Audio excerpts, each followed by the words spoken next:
كيفكن وشو أخباركن لليوم؟ صرنا اليوم ضفائر مكسيكية، الحشوة مكسيكية، حتى العجينة سوبر طرية وكتير تخمرت بسرعة.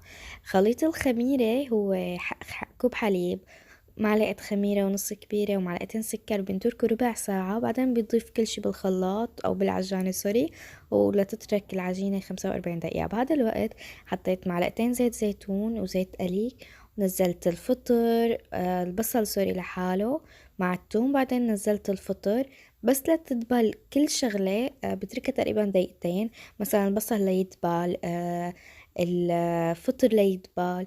بعدين هون نزلت معلقة زبدة وزيت زيتون، ونزلت الدجاج وحركته تقريبا، تركته 10 دقايق، بعدين نزلت عليه البهارات. طبعا هون أنا عم حمص البهارات، وهي حركة جدا مهمة لتعطي الطعمة المكسيكية.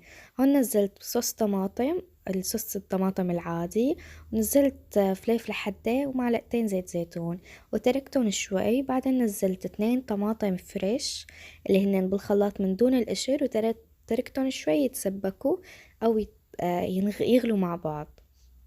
وبعدين ضفت عليهم البصل، الفطر، والذرة، والفليفلة، والثوم اللي كنا عاملينهم قبل شوي، وكمان تركتهم يتسبكوا شوي. وطبعا حطيت عليهم شوية أوريجانو وتركتهم يبردوا، حركتهم وتركتهم يبردوا. هون منلاحظ قديه العجينة كبرت وصارت طرية ومتخمرة. أنا قسمتها بالنص، وكل نص عملته بشكل مستطيل، وقطعته من الأطراف بشكل مائل، وحطيت الحشوة بالنص.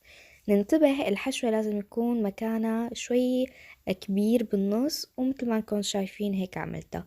طبعا ندهن فوق صفار بيضة، اختياري، حطيت أنا الجبنة، بندهن للوش صفائر بيضة وسمسم وحبة البركة. أكيد وشي أكيد الطعمة تجنن.